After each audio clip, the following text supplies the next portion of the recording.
So let's discuss the new record.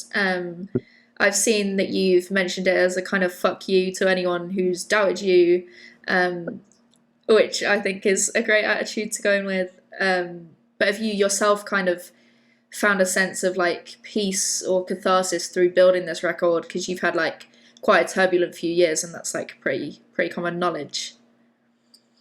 To quote in the movie Independence Day, Will Smith, the alien said, "No peace." No, like that's being funny, but no, no, it doesn't actually feel like peace. I think it feels like a war, Mm. in a motivating way.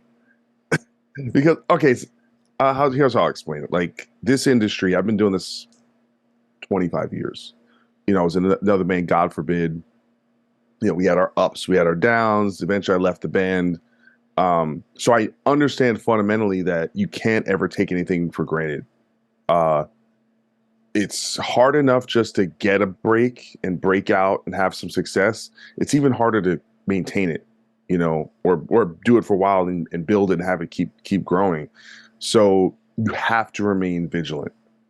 So I think speaking to what you're saying before, that's just, do we have a chip on our shoulders? Absolutely, because we're a band that's had success, but we're not, disturbed or corn level success. Where like if you have like you're disturbed, right? You have a bunch of haters. It's like that's fine because you got a mansion at home. Shout Mhm. out to Dave Draymond. Maybe he was like, Doc, I don't have a mansion, but I'm just saying they doing well.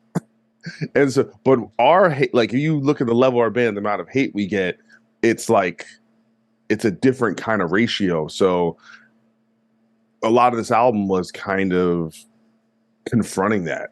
And so we're trying to strike this balance, especially with interviews and talking to people where we can be vulnerable and Yeah. talk about our fears, talk about our insecurities, but still from like a standpoint of strength, if that makes sense, trying to strike that balance. Cause I'm just, the hardest thing, one of the things I find hardest about being a band is constantly having to like be the salesman. All Yeah. right. This album, it's our most melodic and heavy, and we're taking over the world. Yeah. So I guess I'd like to open up the floor then for you to be vulnerable and to talk about your insecurities. Like what's at the forefront at the minute, and what was at the forefront during like the recording process of the album. I mean, I don't think the recording process was necessarily characterized by vulnerability or insecurity. I think we were actually really excited. Like the recording process was.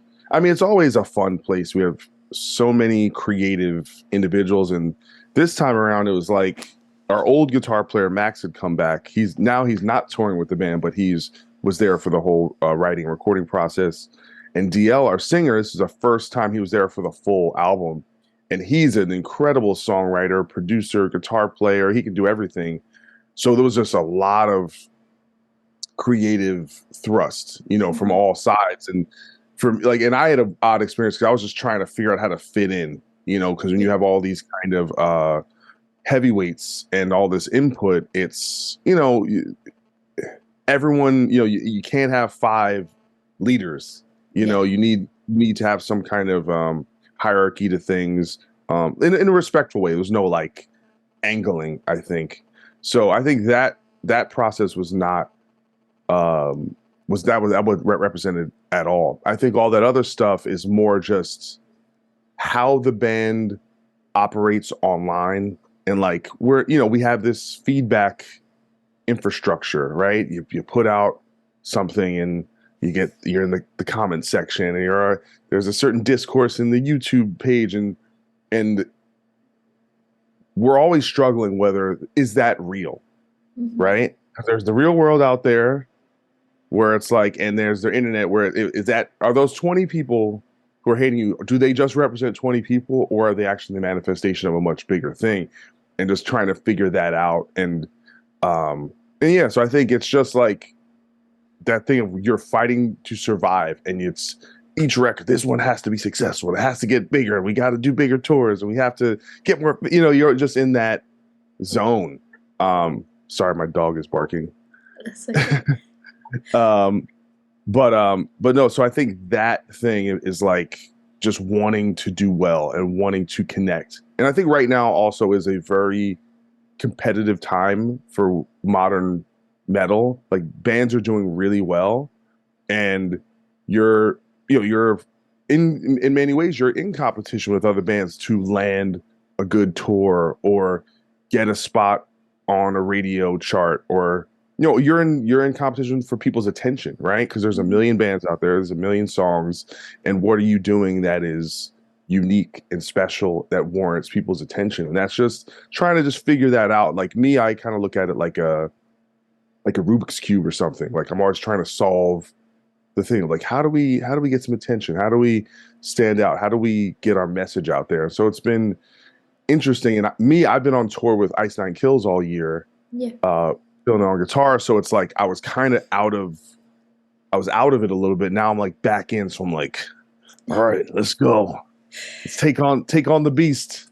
Do you think you're seeing like an upward trend? Because I think that people are kind of more receptive to new music at the minute, and I have no like scientific evidence to back up this theory, right? But I think it's because everybody was stuck inside and stuck inside and stuck inside, and then suddenly you could go out, and these bands that had like formed during COVID because they had nothing else to do but write are out there and they're showing their music, and I think people are being very careful not to take that for granted anymore. Do you think it's kind of too early for you to tell if you're also seeing like an upward trend in people being more receptive to your music or not?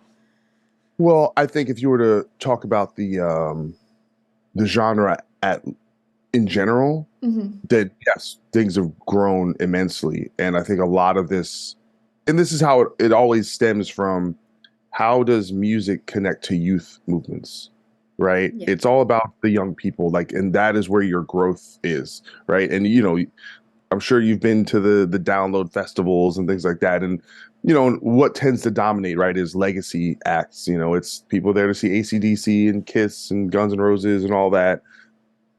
And that's amazing, and we love all those bands. But if you don't have those young bands bringing, taking that new 16-year-old or 15-year-old who never knew about this scene and then create a new fan, then you're dying on the vine. And we've been fighting a narrative for, it seems like, the last 20 or 30 years, that rock is dead. And of course it's never dead, but I think it's in a real upswing now because you have, I could name 12 bands or 15 artists right now that are just climbing, Yeah. climbing, climbing. They were playing clubs 2 years ago. Now they're playing arenas. They had, 200,000 monthly listeners. Now they have 2 million. And Mm-hmm. it's happening for really heavy, bands like Slaughter to Prevail are like Oh, selling for out every sure. venue. Yeah. I mean, dude, Dying Fetus is selling out all their shows. Yeah. Cannibal Corpse just had one of their biggest first week's record sales. So it's happening across the board, and I think it's really exciting. But I think a lot of it has to do with the culture. Like Mm-hmm. there's a culture and a real, like, and this is almost omnipresent, I think, in two worlds, like the emo kind of revival or nostalgia thing, and also how new metal has been kind of re-embraced 20 years later. And this whole kind of, whatever you want to call it, metalcore, deathcore Yeah. culture is kind of almost took those two subcultures and combined them, and it's young kids on TikTok listening to Bad Omens and Sleep Token Mm-hmm. and wearing makeup and clothes. It's, that's what it's about. It's about community. It's about fashion. It's about lifestyle, and it's really working. And so, yes, we're in boom times there. As far as with Bad Wolves, it's like, can you take advantage Yeah. of that, right?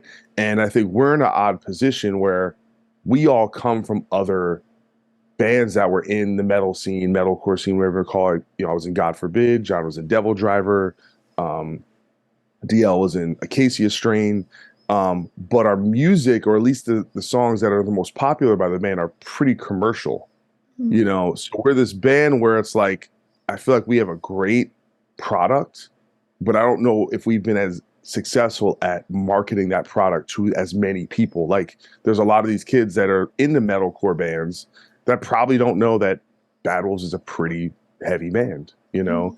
and can kind of do all these things. So it's a matter of us going out there and showing people like, oh, we're actually this. We do a lot of different things, but primarily we're a metal band. Yeah, for sure. That's really So interesting, and we'll see. We'll see. The jury's out. it's no, it sounds like it's a super exciting time, and it feels like you talk with this like kind of almost a renewed passion for the project.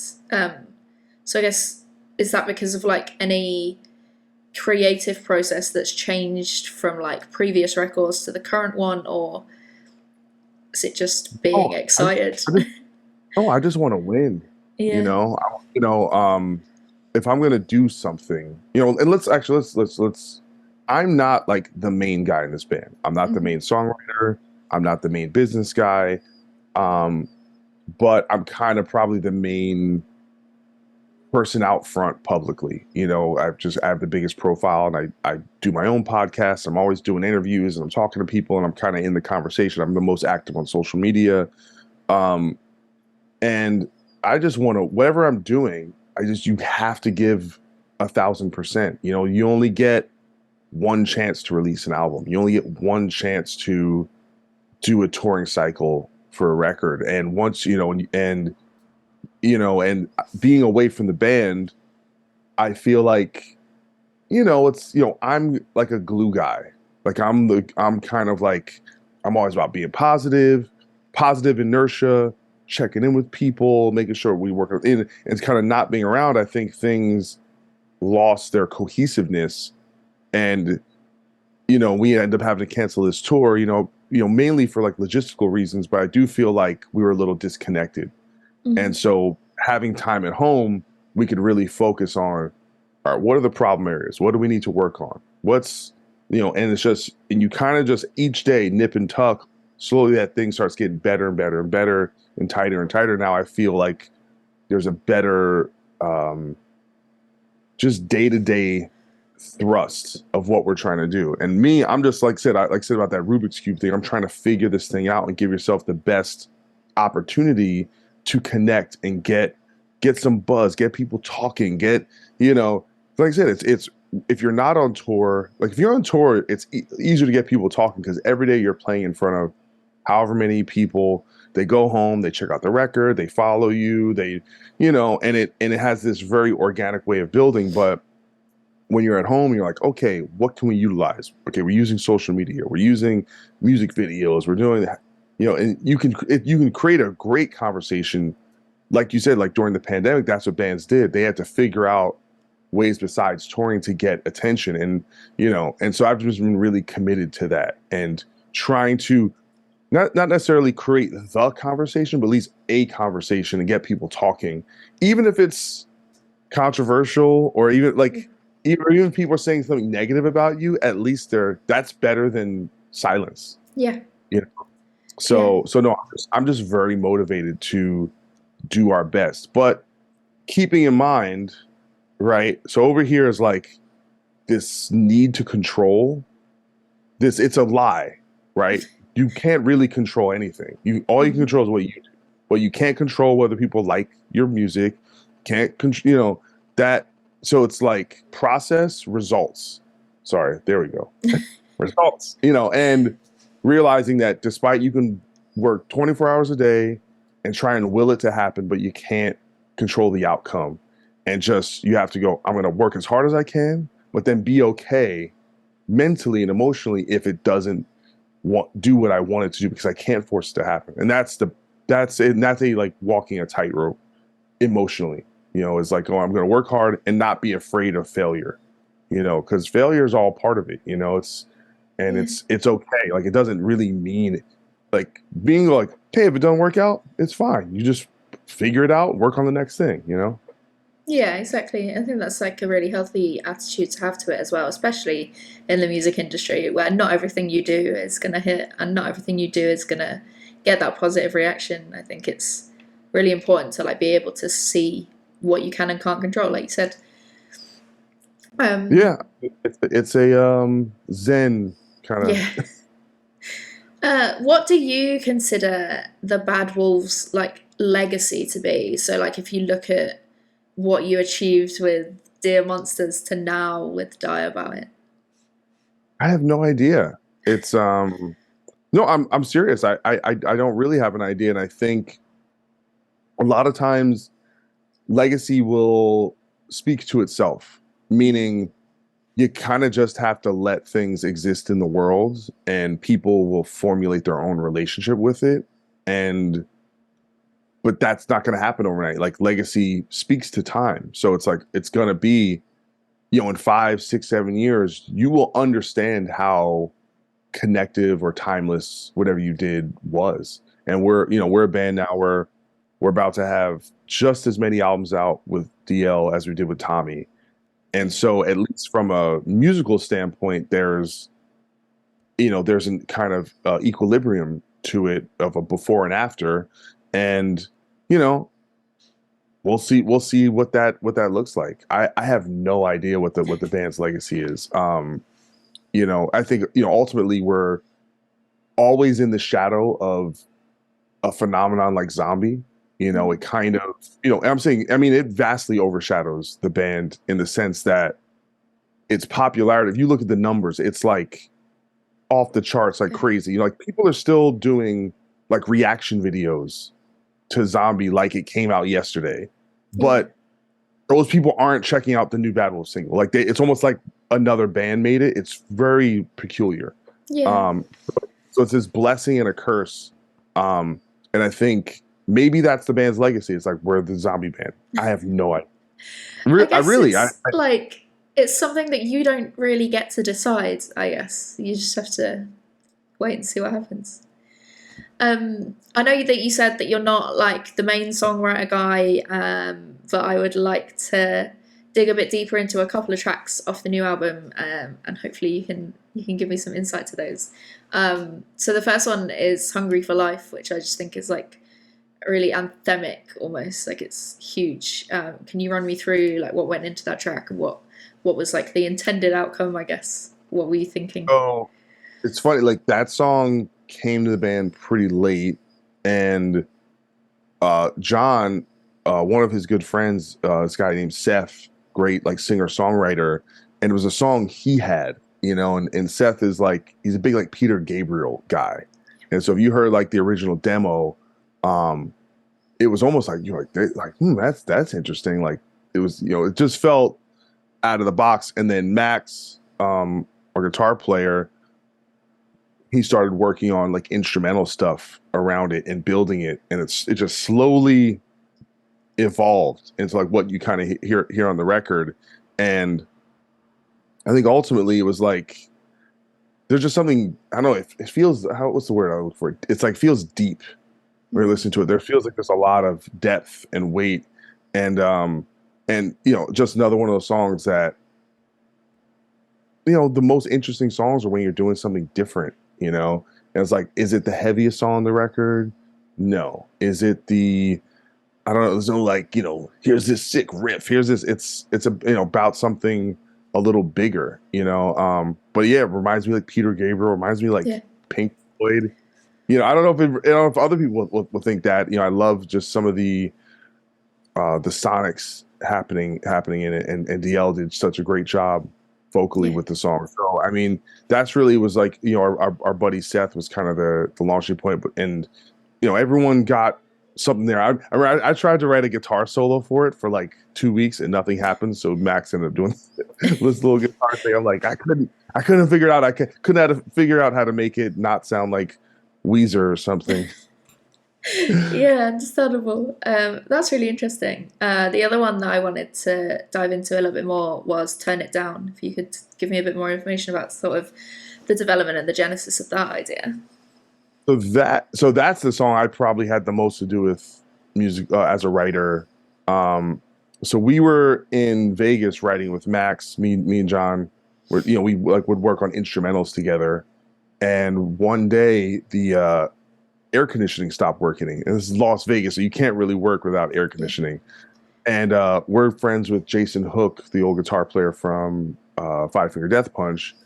And so last minute, we were like, "Hey, we have a day free. Can we come over and like write something?" Because we had written something with him, like maybe 6 months earlier. That's a really good song. It's not out yet, but hopefully it'll come out next year. I really, it's a really cool Nice. song. I really hope you get to hear it. Um, and so it's it started. I can't remember and then also with his engineer producer Chris Collier. So it was like the bunch of us in his home studio, and I had this one. It was like this combination of John had this like lead section, and I had this like rock song I wrote that I was going to do for a solo thing, and they kind of like meshed those together, and that kind of became the basis of it. And then Chris did some things, and Jason was putting some suggestions, and then the middle section basically was like me like writing like a God forbid song and try or like God forbid meets Amon Amarth or whatever the hell I was doing. Uh and then after that day we had like a cool tune. We're like, man, this is pretty damn cool because like we thought it was gonna be a lost day, and we're like, oh, we Yeah. kind of. And originally it was actually very like Amon Amarth, like it was like very like had this kind of swinging heavy metal thing, and then when we brought the song to Josh and Joseph, who were producing the record, we reworked the verses, and DL got a lot more involved. And now it's like another one of my favorite songs. I'm kind of bummed it's like kind of buried on the record, but I think like the hook is massive in that song, and yeah, I'm just really really proud of it. Like I said, it's one of the few. It's like got metal moments, so I'm Yeah. I'm happy about that. Yes, metal, heavy metal. Got to sneak them in where you can, right? I'm really happy with. I did the guitar solo on that, and I'm really happy with how that came out. So I hope people dig it. It kind of reminds me of like I don't know, like our version of like a Kill Switch Engage song Yeah. almost. Yeah, I It can hear kind that of absolutely. Yeah. like, and I love Kill Switch. We're big Kill Switch guys, so. So you mentioned working with Josh. What are like some of your best memories of that process? Have you like? I think you've worked with him quite a bit before, right?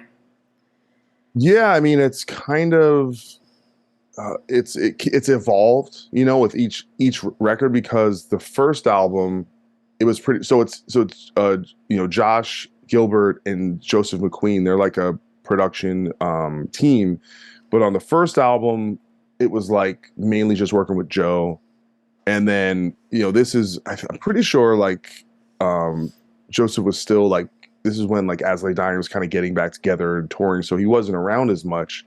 But since he left As Lay Dying, and this was a lot of this was before he joined Spirit Box.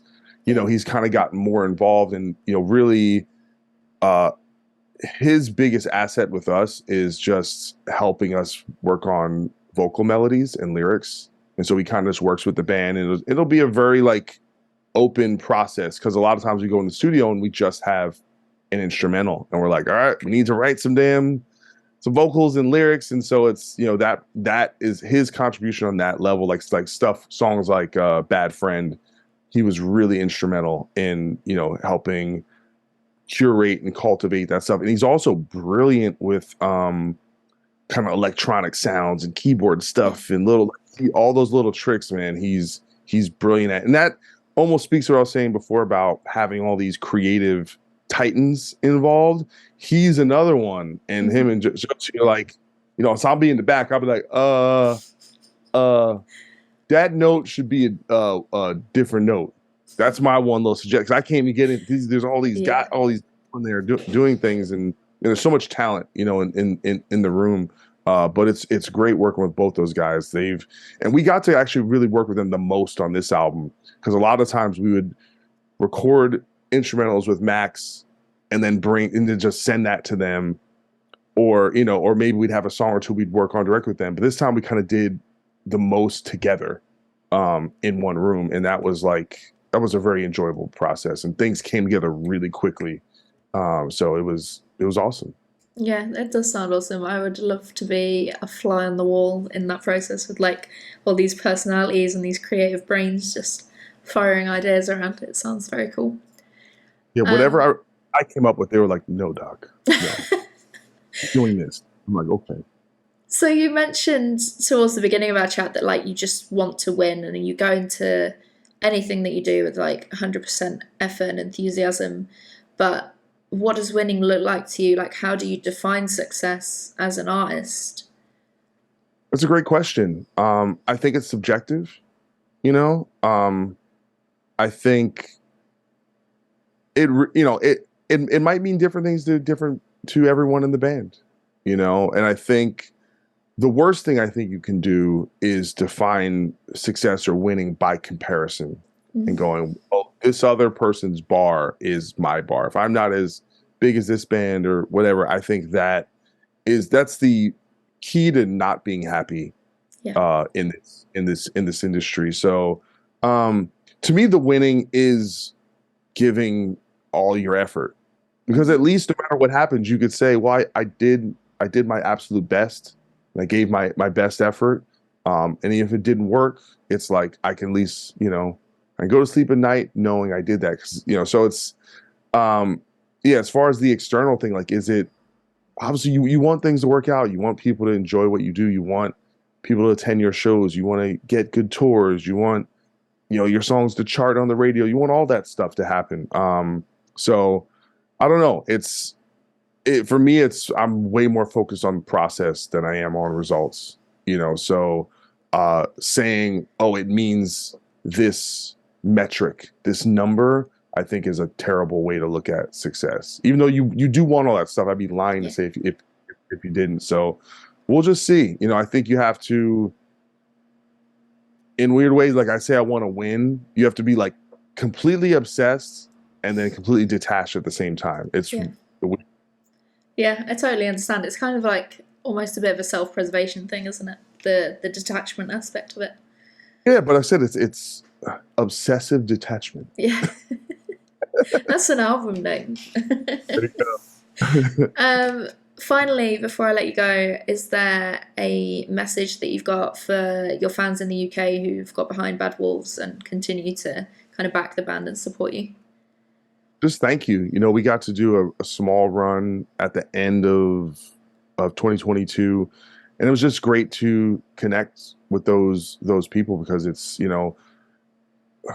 we went there pretty early on and had a great response pretty early on, and I've been going to the UK since 2001, and to me, it's like the hub of rock and metal for Yeah. the history, for the way how passionate people are, how much they know the bands and they know all the details and they know the words and they are, there's just a different type of culture around it that is unique to the UK, and I'm always I don't know, there's a romanticism, I think, Mm. the way the UK connects to the entire kind of collage of heavy music, and that's something that is always very inspiring to me. That passion, when you get, because it's unique to that area, in my opinion. So, Yeah, so sure. just thank you to anyone who continues to support the band. It always just means the world to me. We have to come back at a time when it's not freezing. It Yeah. was really cold last time we were there. I We played the actually think that my friend's band Nashima supported you on one of the Scottish dates, and even he said like it was particularly cold. They're like no, I had rap to new bring it up. metal. Yeah, So we played the Cat House in that'd be it. Glasgow. Yeah, By the way, also played it in 2001. So it's I yeah. might have played it twice in 2001 actually. That's how far back I go with the Cat House. And they just like I think there was heating inside, but like it would take hours for it to kick on. But they just left the front door wide open. Yeah, it So sounds we're about up right. there playing, and like I'm in like a leather jacket and like a hat, and like I'm like and it was the last day of the tour, and everyone was sick. So it was, and then there was no shore power for the bus, so we couldn't even get heat on the Oh bus. no. It was a challenging day. Let's just put it that Yeah. way. So And the Scottish cat are like immune to the cold. I swear, you can go to Scotland, it'll be -10, and they'll be like, it's fine. well, I don't know that I'm offended. Okay.